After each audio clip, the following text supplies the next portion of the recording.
Hi guys, so this is how to derive a vertical hyperbola. So as you can see sa graph is vertical yung hyperbola kasi it's upside and upside down. So kagaya ng normal standard hyperbola, merong center, merong vertex, and merong focus, merong foci. So ang sabi dun sa definition is any point from a hyperbola, kahit saang point. Pero ngayon, yung napili ko lang is dito. Ito yung point ng hyperbola. So, since hindi natin alam kung ano yung coordinates niya, kasi wala naman tayong exact number kung saan yung point na yun. So, ilalagay lang natin is x and y. Yun yung gagamitin nating variable. While dito naman sa focus, meron tayong focus 1 and focus 2. Dito sa focus 1, makikita natin na yung x is nasa 0, yung x coordinate. Pero ang hindi natin alam is yung y coordinate.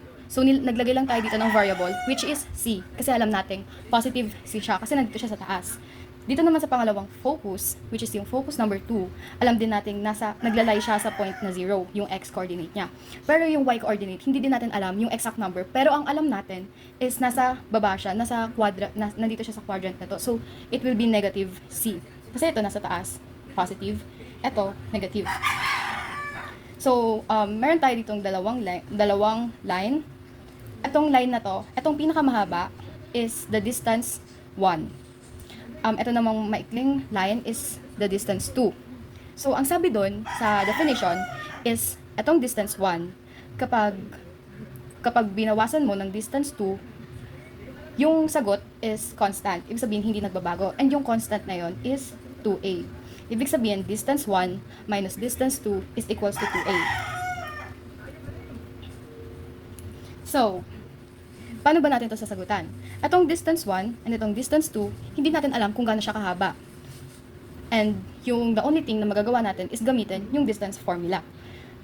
Kung ito yung, unahin muna natin yung distance 1. Ang distance formula is x sub 2 minus x sub 1 squared plus y sub 2 minus y sub 1 squared. Sabi dito, minus. So, ima-minus natin. Ito naman yung distance number 2. Distance formula ulit, x sub 2 minus x sub 1 squared plus y sub 2 minus y sub 1 squared. Pag minag-minus mo daw itong dalawa na to, ang makukuha natin is 2a. After that, isa-substitute na natin yung x sub 2, y sub 2, x sub 1, and y sub 1. So, unahin muna natin dito sa distance number 1. Ito yung distance number 1. Dito tayo magsisimula sa point na to, sa focus. So, ibig sabihin yung 0 is yung x sub 1, c yung y sub 1. Tapos dito na, dito siya mag-e-end, yung line na to. Dito siya mag-e-end sa point na to. So, ito yung x sub 2, and ito yung y sub 2. So, meron na tayong isang line. Ito yung distance 1. So, isa-substitute na natin dito sa formula. X sub 2 is x minus x sub 1, 0, squared, plus y sub 2 is y, minus y sub 1, minus negative c. Negative times negative is positive, so y plus c squared. Minus, kakapayin lang natin yan. And mag-move on na tayo dito sa distance number 2. Sa distance number 2 naman, at ganito naman siya kaikli.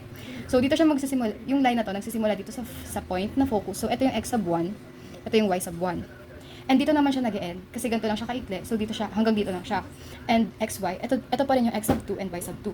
So, isa-substitute lang ulit natin. X sub 2 is x minus x sub 1, 0, x sub 1 is 0, squared, plus y sub 2 is y minus c squared equals 2a. So, ito na yung distance 1 and yung distance 2.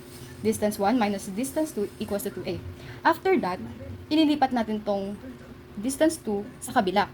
So, since negative siya, negative square root x minus 0 squared plus quantity y minus c squared, magiging positive siya.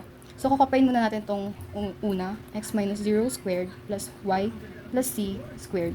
Ito, ililipat natin sa kabila. So, equals 2a magiging plus square root of quantity x minus 0 squared plus y minus c squared. So, gets niyo ba? Nilipat natin to dito. Kaya magkasama na yung 2a and yung distance 2. After that, is i-expand natin tong mga binomial sa loob. So, x minus 0 squared, pag in-expand natin siya, nagiging x squared lang siya kasi 0 to. Katulad nga ng sinabi ni Sir R kahapon, yung sa square of a binomial, halimbawa, x plus y squared. Yung yung equation niya is magiging x squared, isa-squared mo yung x, tapos idodoble mo yung x times y times 2. So, 2xy. Tapos, isa-square mo din tong last term, which is y squared. So, dito sa y plus c squared, isa-square natin yung y, plus y times c is cy times 2, 2cy, plus c squared, equals 2a, eto, hindi na natin siya ma-expand kasi ganyan na siya, plus square root of x minus 0 squared is x squared, plus y squared, y times negative c is negative cy times 2, negative 2cy, plus c squared. Kasi negative c times negative c is positive c squared. So, after that, i-multiply natin siya isa-square natin siya. So, ito, isa-square natin, and isang buong ganito is isa-square natin. Dito sa first term, since in-square natin and may radical sign siya, maka-cancel yung radical sign. So, bring down, pero wala ng radical sign. Kopyahin lang natin yung nasa taas. Equals, eto, 2a plus square root of x squared plus y squared minus 2cy plus c squared. Isa-square natin siya. So, parang square of a binomial din siya. Una, etong first term, ito yung first term, and ito yung second term. 2a squared, 2a times 2a is 4a squared. After that, ito times mo tong dalawa. So, pag tinimes natin yung dalawa, magiging 2a squared of x squared plus y squared minus 2cy plus c squared. Wala na tayong babaguhin dito. And ito times siya sa 2, so magiging 4a square root of x squared plus y squared minus 2cy plus c squared. And dalawa pa lang yung term na nabubuo natin. Meron pa tayong third term, which is ito. Isa-square lang natin yung last term ng binomial. So, ito yung last term. Pag in-square natin tong buong to, may radical sign siya. So, mawawala lang yung radical sign. Then, copy. Minus 2cy plus c squared. So, ito lang yung may radical sign na naiwan. Yung middle term na itong binomial. So, after that, meron tayong nakikitang mga like terms. So, since like terms siya, 0 na yun. So, ika-cancel natin. Itong x squared, meron ding x squared dito, cancel. Y squared, may y squared din, cancel. C squared, cancel. Then, bring down, itong mga walang like terms. So, 2cy, 4a squared, plus 4a times square root of x squared plus y squared minus 2cy plus c squared plus, minus 2cy. So, may naligaw dito na negative 2cy. So, ililipat natin siya sa kabila. Ito, ililipat natin sa kabila. So, magiging positive. Ito din 4a squared, ililipat natin sa kabila. Magiging negative. So, copy lang natin to 2cy. Ito ay ililipat natin, magiging positive 2cy. Itong 4a squared, ililipat din natin, so magiging negative 4a squared. And kopyahin lang natin yung natira. Equals 4a squared of x squared plus y squared minus 2cy plus c squared. Okay. So, ipag-add natin itong dalawa, magiging 2cy plus 2cy is 4cy minus 4a squared equals 4a square root of x squared plus y squared minus 2cy plus c squared. Then, after that, if-factor out natin itong term na to, and ito. So, ilalabas natin yung 4 kasi yun yung common factor nila. So, kung nilabas natin yung 4 dito sa 4cy, ang matitira na lang is cy. Kasi tignan nyo, 4 times cy, 4cy. Ito naman, negative 4a squared, kinuha natin yung 4, so ang matitira is negative a squared. Equals, dito naman sa part na to, ilalabas din natin yung 4. So, kapag nilabas natin yung 4, ang matitira na lang is itong buong equation na to. So, a, kakapayin lang natin, plus y squared minus 2cy plus c squared. Then, after that, naka-factor out na siya, pwede na natin i-divide yung 4 para mawala na yun. So, cancel out. Then, i-copy na lang din natin yung natira. cy minus a squared equals a times square root of x squared plus y squared minus 2cy plus c squared.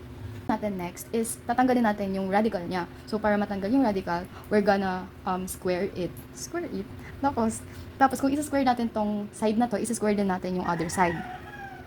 So, naging ano din siya, naging square of a binomial, which is x plus y squared magiging x squared plus 2xy plus y squared. So, ganyan ulit yung form niya. So, cy squared is c squared y squared. Kasi isa-square natin yung c, isa-square din natin yung y. So, c squared, y squared. Then, yung middle term is, ipagta-times natin tong cy and negative a squared. cy times negative a squared is negative cy a squared times 2 negative 2cy a squared. Then, a squared squared. Negative a squared squared. So, i-square mo yung negative a squared. So, that's a raised to 4. Then, ito naman sa other side. Nasa labas yung a, hindi siya nasa loob ng radical. So, isa-square natin yung a squared. Then, dito sa may radical, mawawala na yung radical nila kasi in-square natin. So, lalagyan natin ng parentheses kasi wala namang symbol sa ano. So, that means, i-distribute natin yung a squared sa bawat term na nandito sa loob ng parentheses. So, a squared times x squared is a squared x squared. Then, a squared times y squared is a squared y squared. Then, a squared times negative 2cy is negative 2cy a squared. Then, sa last term, a squared times c squared is positive a squared c squared. So, parang pinag-combine lang natin yung mga terms. And, dinistribute yung a squared. So, copy lang din natin yung sa kabila kanina. Kasi wala naman tayong ginalaw dyan. Then, next is, meron ulit like terms. So, i-cancel na natin siya. Kasi, same lang naman. So, itong negative 2cy a squared and negative 2cy a squared, cancel na siya. Then, copy lang din natin yung natira, c squared y squared plus a raised to 4 equals to a squared x squared plus a squared y squared plus a squared c squared. So, ang gagawin na natin ngayon is, malapit na tayo matapos. And dun sa equation ng hyperbola is nakahiwalay yung variable na x and y. So, ililipat natin sila. So, magiging c squared y squared plus a raised to 4 negative, and since positive to, magiging negative siya paglipat. So, negative a squared y squared, then negative a squared x squared is equals to, ito na lang natira, so a squared c squared. Then, etong a raised to 4, ililipat din natin siya sa kabila. So, wala ka na. Yan. Since positive siya, magiging negative a raised to 4. So, ganyan na lang. Then, after that, ifo-factor natin. Ifo-factor natin siya para makuha natin yung basta. So, yung nasa labas is y squared times. So, ano yung ita-times natin sa y squared para makuha yung c squared y squared? C squared. Kasi c squared times y squared is equals to c squared y squared. Then, anong ita-times natin sa negative a squared y squared? Anong ita-times natin para makuha to? Negative a squared. Yan. So, pero dito sa term na to, wala namang y squared. So, kukopyahin na lang natin siya. Yan. Next is, ifa-factor out din natin to. So, ang ilalabas natin ay a squared. Anong ita-times natin sa a squared para makuha yung a squared c squared? C squared. Then, anong ita-times natin sa a squared para makuha yung negative a raised to 4? Negative a squared.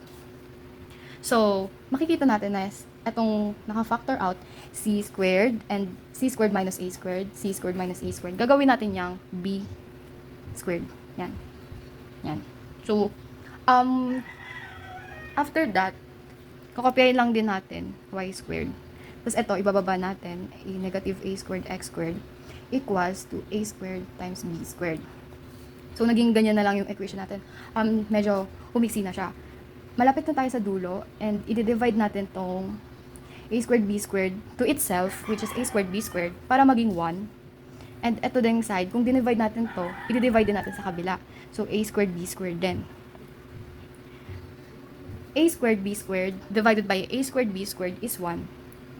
Then, eto, y minus b. Pag inano natin siya, pag in-expand, magiging y squared b squared divided by a squared b squared minus a squared x squared over a squared b squared. So, kapag dinivide natin yan sa, basta, ano ulit lo yun? Basta pag dinivide natin, makakancel, ay, ito, y squared b squared divided by a squared b squared minus a squared x squared divided by a squared, b squared. So, makakancel yung b squared. Kasi b squared divided by b squared is 1.